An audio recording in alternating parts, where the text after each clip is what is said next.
Hello everyone, what is good? We are back for another week. Not a good week either. So obviously this is a round four review. You see the score, 1,874, 79K rank for the week. We dropped back to 26K.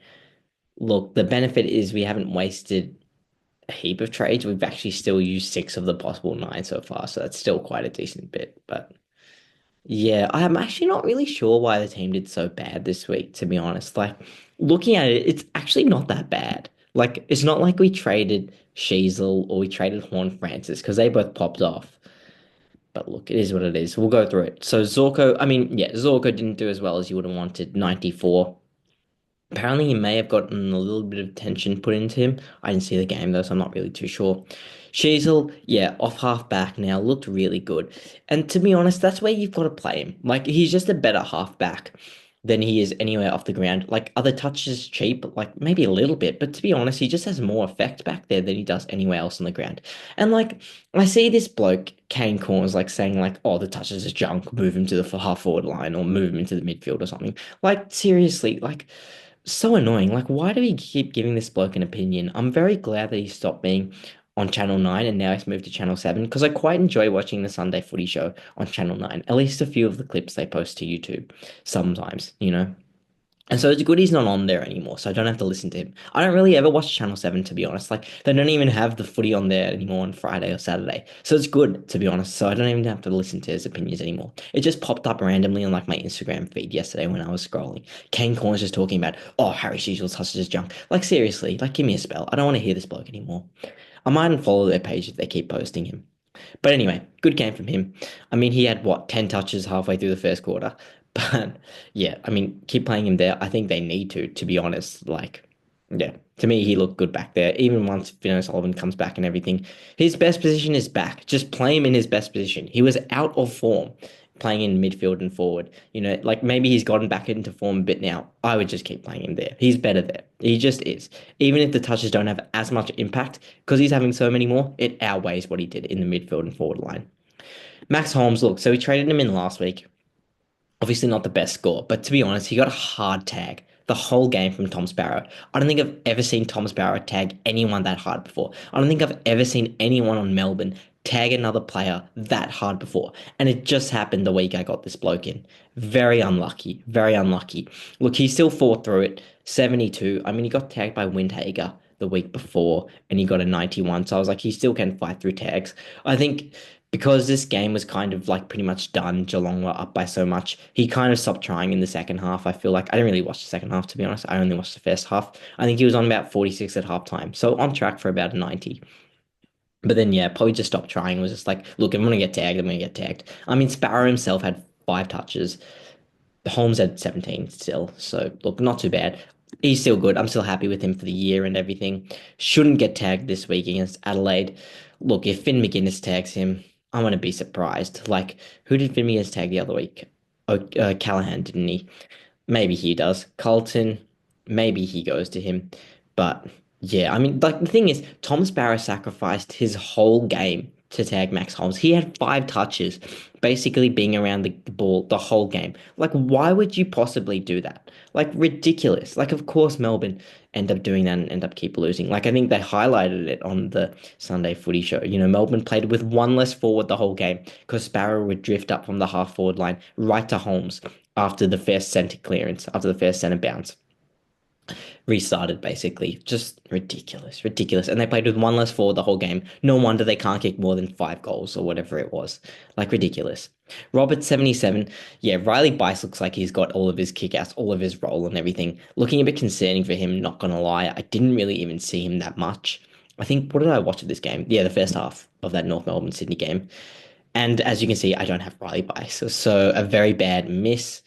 I'm thinking about correcting it this week, but I may have missed the boat. I'm thinking about it. I'm thinking about it. Jaden Short, 86, Trainer 82. Look, I mean, obviously Trainer's a lot cheaper than Jaden Short, but this bloke, he's just gonna pump me out 85s every week. I'm not even too mad about it. Like, I've got bigger concerns. I've got other rookies on field who are doing less.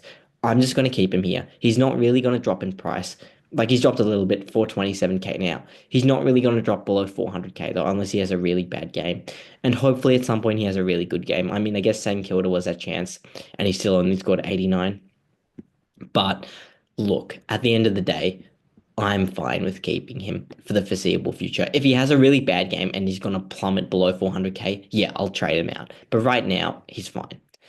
Train at 82, really good. If you traded this bloke out, yeah, you'd be fuming, because, yeah, it looks like he's probably going to get to 300, 350K now. Pryor Reed also had the bye, but they're both looking good scoring wise as well. I mean, in my opinion, Jackson Pryor should be playing VFL. But look, if he's going to score somewhat decently and get up to 300K, I'm not going to complain. Zach Reed probably also should be playing VFL. But again, if he's going to pump out 88s for me like he did in the last round and get up to 300K, who am I to complain? Connor Rosie looked like he was getting the tag from Windtaker a bit. I think he was on about 7 at quarter time. But I don't know. Windtaker looked like he kind of went to all three of Butters, Rosie, and Horn Francis throughout the game. I didn't see the full game. I think maybe I only saw a quarter or two of this game. Who was it? Port and St Kilda. Yeah, maybe he only saw like one quarter. But he looked like he was going to all three of them. So, yeah, I mean, Jason Horn Francis was looking like he was getting off the leash. He was, yeah, very dominant from what I saw. But yeah, I don't know. Two bad games, but also two games where he's had attention put into him. Look, maybe the same happens this week against Hawthorn. But like we're trying to avoid the players that are going to get tagged, but it's all the good players that are getting tagged, and you've got to have someone in your team. I guess it's like maybe that's why like a Josh Dunkley would be good because he's not going to get tagged. They're going to tag Neil every week, so maybe that's why you've got to look at someone like him. Will Ashcroft, look at this guy, up to my M2 spot now. Another 130, averaging 110. He's looking like a keeper, 300s in a row. He's looking good. He's looking really good. I mean, I wouldn't trade him in if you didn't have him, but look, I'm just going to ride this out as long as it goes. The fixture is somewhat decent. So, I mean, North Melbourne, Melbourne in 2 consecutive weeks should be good. I think we can hold him at least till his bye. Maybe even longer than that. We'll see when or how he's going when that happens. When is his bye? Round 16. Okay. I mean, yeah, we can probably hold Alicia's by. We'll see what happens, but looking like a keeper to me, looking really good. I actually didn't see any of that game either, but just the score, really good. Richmond v Brisbane. But yeah, Chera, another 99. Look, still averaging 104. He's got West Coast this week, got 134 last time he came up against them. Really good to see. Really good to see. Just consistent, going about the 100 mark every week. That's all I want. That's all I want. So what's his break even now? 92. So he's probably about max price, it looks like. What did he start again? 440, was it? Yeah, 447. He's 482 now. Okay. That's not too bad. That's not too bad. If he can get to 500K, yeah, that would be good. And then maybe we can boost him out at some point. But he's not looking too bad. I feel like a lot of the time he just gets caught on the bench, but that's kind of happening every week now. So yeah, I don't know. Clayton Oliver, 98 is okay. Look, he looks like, yeah, he's probably gonna average 100 overall. That is looking like the type of guy he is. Some weeks it'll be worse, some weeks it'll be better, like we've seen so far. But look, if he just does the hundreds, all the time, again, get up to 500K, then we can trade him out.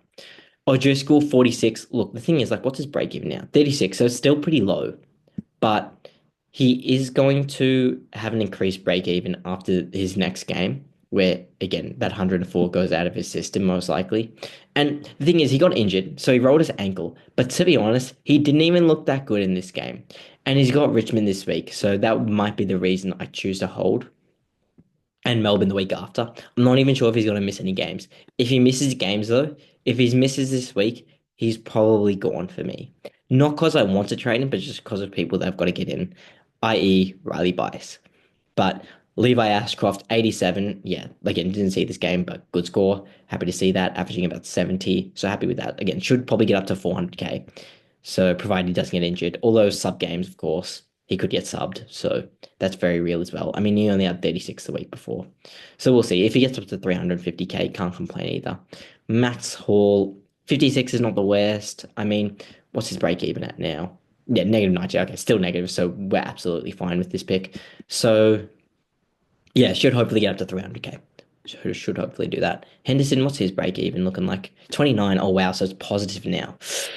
Yeah, that's a bit alarming, isn't it? Yeah, that 72 goes out of its cycle. 43, 32. Yeah. The thing is, okay, Jack Henderson. I was drafting up the rules, the laws of SuperCoach, I think, on my phone the other day. I did it once Riley Bice. If there's any positive out of me missing Riley Bice, it's that I drafted the laws of SuperCoach, or as it says on my phone, SuperCoach laws. Just reading off this. I've got eight so far. I'll take you guys through what I've written down. Should I do that now?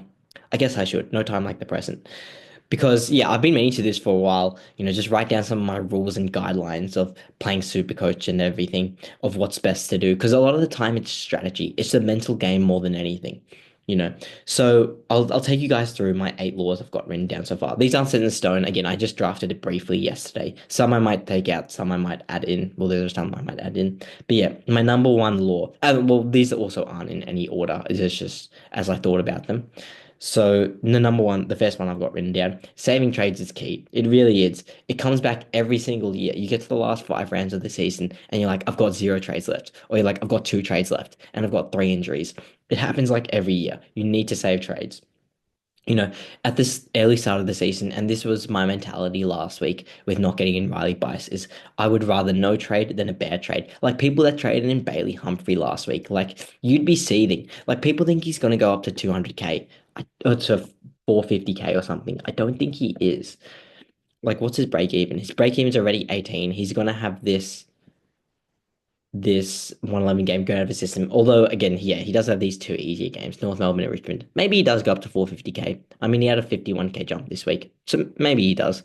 I'm not sure. But either way, look, he doesn't look like he's a keeper. 13 touches, one goal. Not really a keeper to me. Maybe he does go up to 450K. I think he still probably won't. Or if he does, it'll be like late in the season. It's not going to be like by like round 10. Could be wrong on that though. We'll see. But yeah, even Ryan Marich, to be honest, like he took a heap of kickouts and that's how he got his points. But still, he only scored 87, negative 19 break even still for him. Like he's okay, but I wouldn't want to because like realistically with these guys, Marrish and Humphrey, you're trading them in and you're gonna have to trade them back out. They're not even necessarily super bad options for what they're gonna score, but it's just that you're gonna have to use two trades on them. You don't want to use two trades. So these trades are valuable. They're going to come back at us, to really bite us in the season. Like if you went Horn Francis to Marriage, you're number one down 70-ish points, but you're also going to be down two extra trades for someone that just held Horn Francis. I mean, you would have also probably saved what, 200K or something, but I guess it depends what you can do with that money. But to me, it's just not worth it trades wise. So that's my number one rule.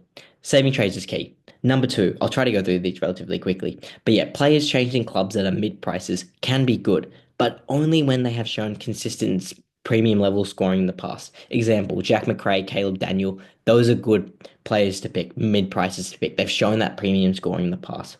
But guys like Harry Perryman, James Peatling, even though they both had good games this week, and again, I started James Peatling. He did this week what I thought he would, like looked amazing.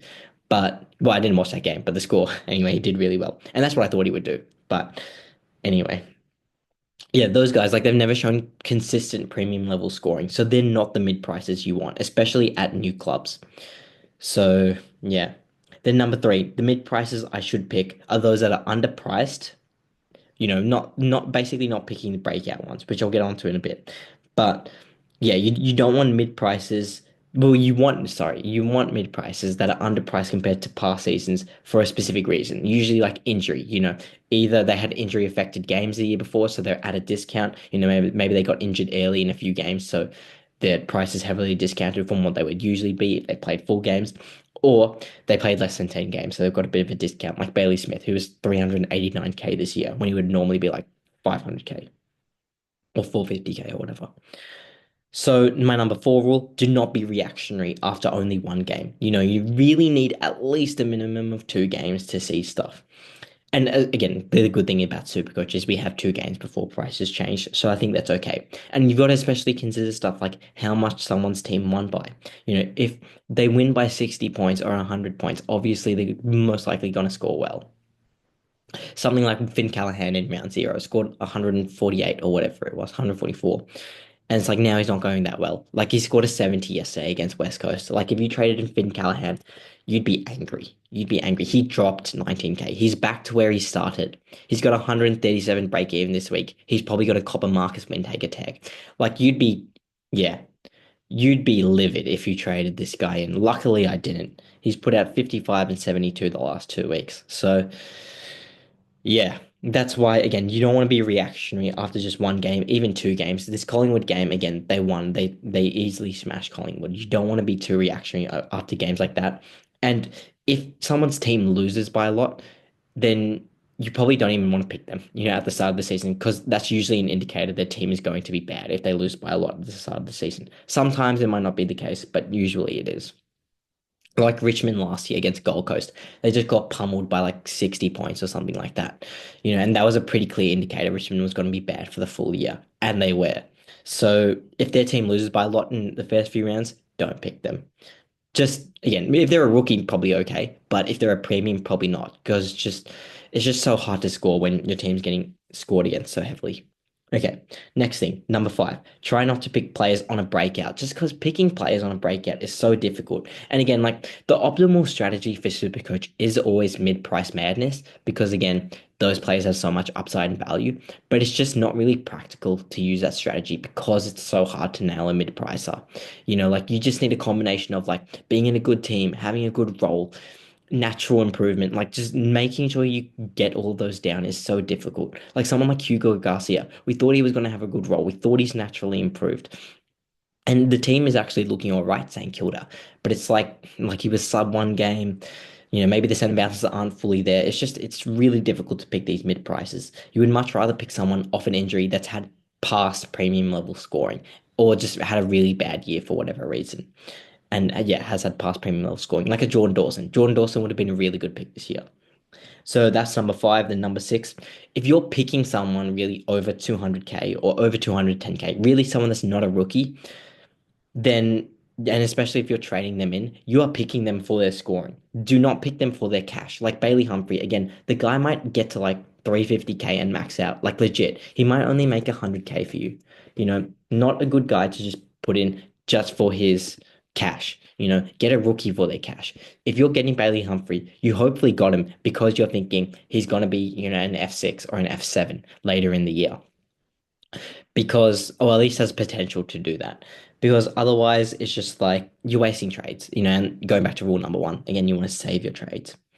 So that's number six. Because again, if you look at like break-even breakdowns of someone over 210K or over 200K compared to someone that's 100K, it's a big difference. And so that's why I'm thinking, do I trade Riley Bison this week? Because he is now at 200K, but he's still got like a negative 98 break-even or something.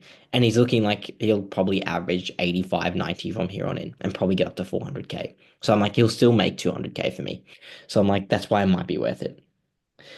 Okay, number seven. So for rookies, you really just got to think logically who's going to score well. Like someone like Harry Armstrong for Richmond. He's a key forward playing in the worst team in the league. He's not going to score well. And an 18-year-old key forward. It's different maybe if he was like mature age 23, 24, picked from the VFL or something like that. And you've got to look at if someone's got something, a trait obviously holding them back. Like Jack Henderson was amazing in the VFL, mature age. I think he's like 25.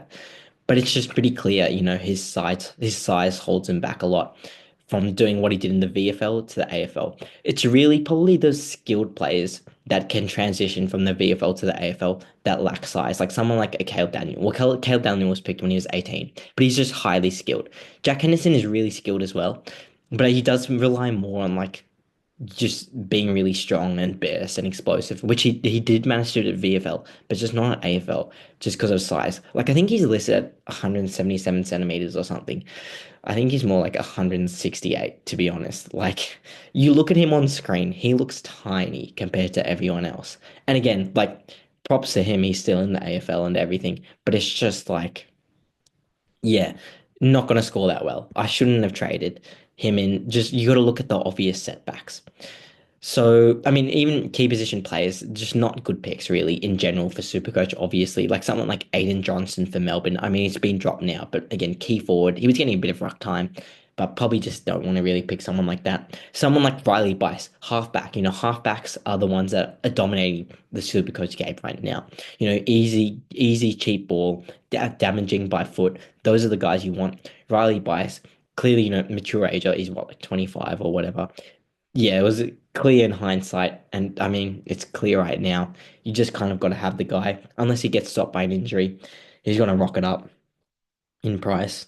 And then, so that was number seven. And then the last one, number eight, take what's given to you. A strategy is important, and saving trades is important. And picking, guys that are over 210K for only their points are important. Basically, this is just, look at the first seven laws, but you kind of got to disregard them and only use number eight, this final law, and just take what's given to you. Last week, I wanted to save trades and not get in Riley Bice, but at the end of the day, it was just a pick. You've got to pick him. He had such a low break even, a negative 80 break even, amazing role, like really talented and everything, mature age, everything lined up to pick him, and I just didn't. To be fair, I miss Moraes, and Moraes probably looks like someone you can't pass. I'm not sure what he scored. What did he score? Yeah, 43. So, like, Moraes is an 18-year-old. Like, that's why if I was going to pick either of the two, I was going to pick Bice. But again, I was just stupid and I wanted to save trades.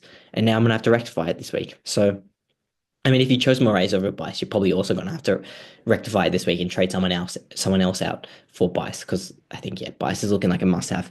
I think, but anyway, okay, keep going from the team. Henderson, I was up to him. Yeah, he's okay, whatever. I don't think he'll get dropped because he's actually a good kick, and Melbourne need that inside their 4 and 50. But we'll see.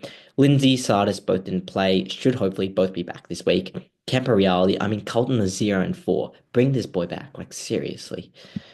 Again, he's not going to score amazing, but he should get up to 200, 250K at some point, and then maybe we can trade. Cherry 94, look, if you traded him in the last few weeks, you'd be annoyed to pay up that much and use a trade. But since we started, I think he's still the number one ruck, or at least a top two ruck for the year. Should be fine. Tom DeConning, look, in talking about I want to save trades, I do. But if Mark Pittner is named this week, I'm going to be very, very tempted to put Tom DeConning straight to Max Gorn. So Tom DeConning now is 571K. What is Max Gorn at? Max Gorn is 577. So they're about even, 6K difference. They're about even right now. I am very tempted, if Pittman is named, to go straight from DeConning to Max Gorn. But we'll see. We'll see. I might. Depends. Again, like I said, I want to save trades. And especially because we're probably going to start upgrading next week. So we'll see how things go. But yeah, Carlton also have West Coast this week, so it's an easy matchup. I'm sure they probably will get their first win. If they don't, Michael Voss might get sacked next week, if Carlton lose this game. So, I mean, he's probably got his coaching job on the line, you would think. But yeah, you can't go 0-5 against West Coast. But yeah, okay. Harry Boyd didn't play. Rankin, yeah, so, he had that thing at the end of the game where he dropped the mark. Maybe he should have got a free kick, whatever, whatever, whatever. Again, I didn't really watch the game, but I've seen the clip in the last few days.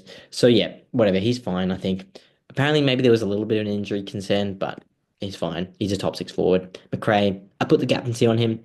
Not the worst captaincy in the world. I mean, he went below DeConning, 1 point below, so I lost 1 point. Not the end of the world. Yeah, it was definitely worth a roll of the dice. Obviously, you're not going to take a 1-on-1, especially when you got some good options left. In hindsight, I mean, I did have a few good scores. I could have gone Horn Francis or Sheasel or Ashcroft. Well, those are the only three high scores. Oh, and Bailey Smith. Those are the four highest scores in him. But realistically, it's okay. I mean, luckily, I didn't put the captaincy on Holmes. I was actually thinking about it as well, but I was like, I just want to watch him first because I haven't really watched him in detail before. Max Holmes, because I've never really owned it before. Maybe when he was a rookie, but yeah. Okay, anyway, that was McRae. And Horn Francis, yeah. If you traded this guy out, like, delete app pretty much. Like, seriously, I don't know why you're still watching this video or playing this game. Like, why would you trade this bloke out? And a lot of people did. 10% of people did. Ridiculous. Like, we always talk about holding your premiums. Like, whatever.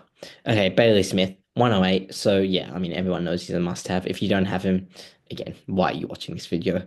But he's just top six forward. Pretty clear. Unless we have a heap of people that get DPP, Chad Warner, Christian Petrarca, all of these guys end up getting forward DPP, then yeah, maybe Bailey Smith might not be a top six forward, but it's looking like he would be. I mean, injuries are they concern? Probably, but yeah, just looking pretty safe. Caleb Daniel is probably a guy I reckon we may need to trade out at some point, but obviously for now, he's fine.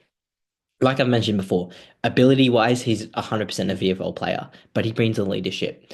And everything like that. He brings the intangibles. So I think he'll keep playing, obviously. And I mean, he's got an amazing role. He's got, yeah, such a great role with the kickouts from halfback. Davidson, obviously not as good as he did last week. Pal Pepper actually outscored him this week. Of course, that ends up happening. The week before, Davidson put 70 points on Pal Pepper, or he put like 100 points on him. Did he? Yeah, no, he put like 90 points. Davidson outscores Pal Pepper by 90 points last week, and I feel Pal Pepper. This week, Pal Pepper outscores Davidson by 20 points, and I feel Davidson. So I can't get a break, but it is what it is, with this rookie roulette. But yeah, okay, anyway, they're both all right. Sam Pal Pepper might trade him out next week. We'll see what his break even's looking like. But look, he hasn't been too bad. If, he's going to be probably my best trade out. Started at 180k. He'll only make, say, maybe he'll get up to 70k if he scores a 50 this week. He'll get up to 250k, sorry. So, look, that's not too bad. You trade 250k down to like a 110k guy, and yeah, not too bad. Say if we get 100k from O'Driscoll down to Bice next week, that'll be enough. Go up to someone. We'll see. We may have to do another downgrade next week as well. We'll see. Kako will come back this week, which should be good. Nevitt, again, I held him. I should have just done Nevitt to Bice. I think a lot of people did that. That was the obvious move. I should have done it. It is what it is. Okay, but yeah, should come back soon, hopefully. I mean, I guess, yeah, they didn't even name an expected date. And it's Geelong. Oh my gosh, Chris Scott is unbelievable, that guy. But yeah, that's pretty much what I'm looking like. To me, I'm saying, yeah, I'm probably going to either do O'Driscoll to Bice, or I'm just going to miss Bice. Sub Bice. So I'm either going to do this as my one trade of the week. Depends if O'Driscoll's out. I would say it depends if he is. If he's not, I'm just going to leave Bice. I mean, because I don't really want to just trade out someone that's not. I'm not gonna do another downgrade just so I can get Bice in. Because like I would want to do something like a Nevitt out, but as you'll see, I'm like 5k short or something. Bice. Yeah, I'm like 7k short. So I'm not too fussed about it. If I miss out on him, I've already missed 90k. I want to get the guy in, but it's not the end of the world for me if I can't. So maybe I just do Roberts down to Bice. He took his role, to be honest. That actually might be smart. Actually, just thinking about it. I mean, I remember I heard someone say, I think it was Matthew Lloyd on the Sunday Footy Show. Am I a big fan? Maybe.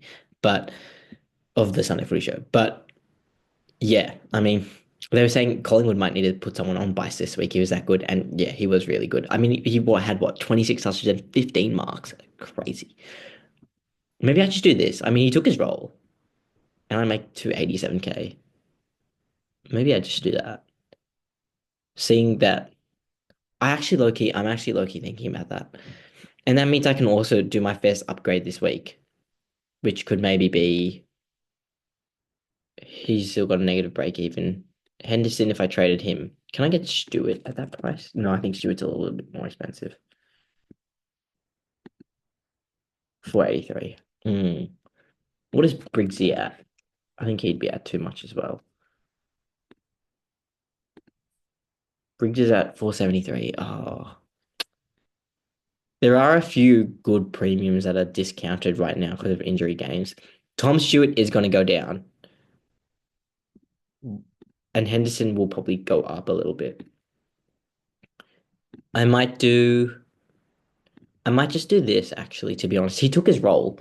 Roberts is probably going to go down. Well, let's check Roberts. Roberts 93 break even against Collingwood. Collingwood aren't the worst matchup though. He went up 1k. Yeah, I might just do this, to be honest. It depends. If O'Driscoll's out, I'm going to trade O'Driscoll to Bice. But if Roberts is out, then I might just trade him. I mean, we didn't intend on Roberts being a keeper for the full season anyway. He's made us 41k. He gave us 102 average. Maybe he's just done his job. Maybe he just has. I might think about that actually. I might think about that. And then the defense looks pretty solid. I mean, Trainer is a little bit suspect still, but like he's put out 280s in a row, so it's not the worst. And then next week, I've got 287k in the bank. Pal Pepper gets to 250k. I can go up to someone that's over 500k. Or I can just get like a Tom Stewart in for like four. I think his break even is still about 160. Yeah, he should probably go down to 460k. And I can still go, yeah, maybe like a Pal Pepper to Stewart via some DPP somewhere or something. Hall to there, Never to there, and then Tom Stewart in the flex. That would make sense to me. That actually might be a good move. I'll think about that for next week, but not this week.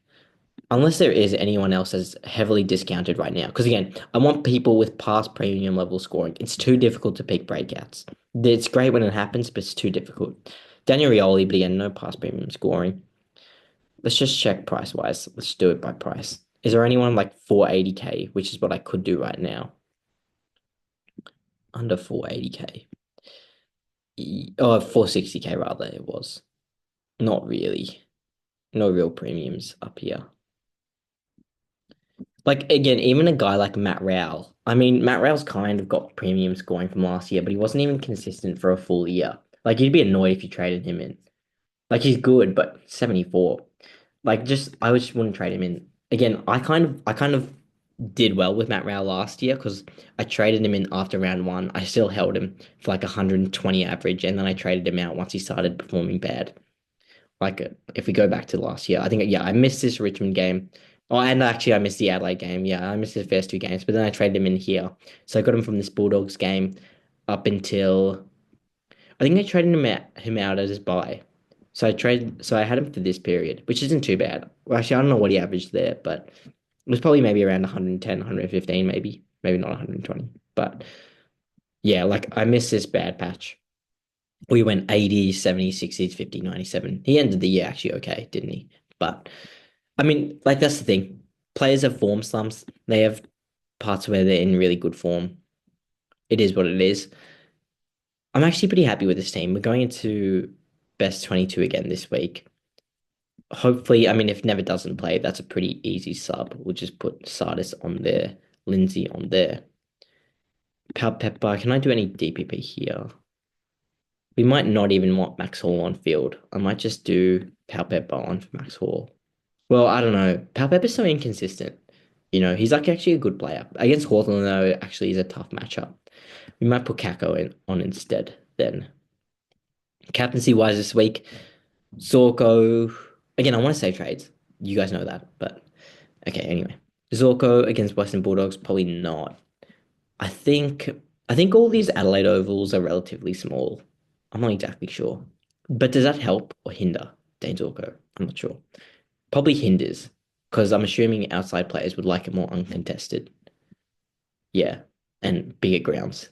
Contested inside players that would like smaller grounds. That would make sense to me. Sheasel against Gold Coast, probably not. Max Holmes against Adelaide. Look, he shouldn't get a tag, so hopefully he does well, but it's probably a decently tough matchup, Adelaide. Richmond against Fremantle, probably not. Bice against Collingwood. Oh, honestly, you could, but probably not. Richmond against Fremantle, probably not. Rosie, who's he got? Hawthorn, probably not. Probably get a Finn McGuinness tag or something. Ashcroft against Bulldogs, probably not. Horn Francis against Hawthorn, probably not. Chera against West Coast. Hopefully he goes well. But again, the bench stuff scares me. Just Carlton's interchange stuff are terrible. The way they just hold people on the bench. They did to Connie, they've done to Chera. Unbelievable. That's probably part of the reason why they are 0-4. Like the interchange stuff have probably cost them at least one win because they just couldn't get their best players on the ground. I mean, it happens to every team, but it looks like it's been happening to more Carlton this season than anyone else. Melbourne against Essendon, probably not Oliver O'Driscoll if he's even in my team by the end of this week against Richmond. Oh yeah, yeah, Caleb Sarong or something would be good this week. Caleb Sarong and Andrew Brayshaw both look in hot form. Yeah, I would want to get like an Andy Brayshaw, not gonna lie. Maybe he's a guy I target. He's been really good. But yeah, Richmond, Melbourne. Gonna want to get that guy. He'll probably get a win taker tag though in a bit. I reckon. I reckon you've got to start tagging Brayshaw instead of Sarong. Brayshaw looks the more dangerous one to me. Actually, I don't know. Sarong also look good. I guess that's the thing. Two amazing midfielders in the one team. But I mean, Sarong carved up Richmond last year. I remember because I had it. Let me see. What were his stats against Richmond last year? He played them twice, didn't he? Yeah, 137. And oh, he only scored 84 against them. Oh, okay. Well, he scored 137 against them earlier in the year. But yeah, anyway, who else are we looking at? So Levi Ashcroft, we're not going to captain him. Xavier Lindsay, we're not going to captain him. Cherry against Gold Coast, no. Jared Witt's a tough matchup. DeConning against West Coast, you could. Look, if he's the solo ruck, I'll consider vice captaining him. I will, yeah. Rankin against Geelong, probably a tough matchup. McRae against who's he got? McRae against GWS, probably not. Bailey Smith against Adelaide, maybe. What's his recent matchups against Adelaide? I mean, this would have all been with the Bulldogs. 121, 80, 105. Actually, pretty good matchups. Again, that's dating back to 2023, though, and on a different team. Daniel against Gold Coast, maybe. I mean, maybe we'll get a heap of kickouts because North Melbourne will lose by a lot. Gold Coast are looking good. Davidson against Brisbane, probably not. Kako against Melbourne is a good matchup. Sardis v Melbourne is a good matchup. Probably wouldn't captain him though.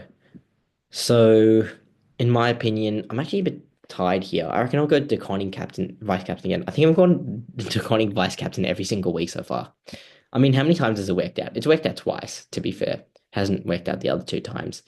But again, some of that is probably like look at the minutes on ground. The 2 weeks it hasn't worked out is because he's been on the bench more.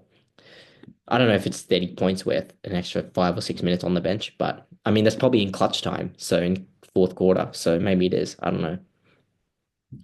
I'll probably captain. I don't know.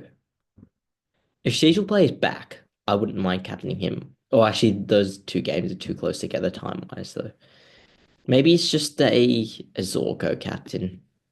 He didn't go that well last week. Hopefully, shouldn't have any pressure on him this week. It might be this. It might be this. And then, yeah, next week we might aim to get a Tom Stewart in, get Train off the ground, or maybe put him in flex or something.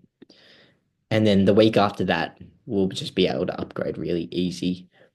Like the week after that, we'll hopefully be able to go maybe O'Drizzy down. That's what the kids call O'Driscoll. So we'll go him down, or we'll say we'll go like we'll be able to go maybe with two more cash rises, say like a Pryor down and then O'Drizzy up. Oh, I kind of want to keep O'Drizzy. We'll see how he goes with Hayden Young. If he's not going that well, we may as well just trade. Maybe it's like a Sam Davison in 2 weeks after that big price score's moved out of his system. Not sure. Not sure. But yeah, we'll see. We just need to start getting upgrades and everything like that. I mean, the Roberts to Bice, I'm not convinced I want to do that either. But Roberts did not look good, and Bice looked really good, and he looks like he's taken his role. It's not just a bad score, it's also that he took his role. And Roberts also in the game before, actually remembering it, Matt Roberts, he also didn't even go that well against Fremantle. He just kind of got saved late in the game, actually thinking about it. That actually did happen. Yeah, he had 25 touches, but I remember he just did a few late things which he got a lot of points for. He got like 30 points in like the last 10 minutes. So it actually wasn't going to be that good a game from him. And he kicked a goal and still only got the 77 in a big win. That actually might be smart to just trade out Roberts, to be honest. I'm going to consider doing that. We'll see. Anyway, that's what I'm thinking. Thank you guys all so much for watching, and I will see you in the next video.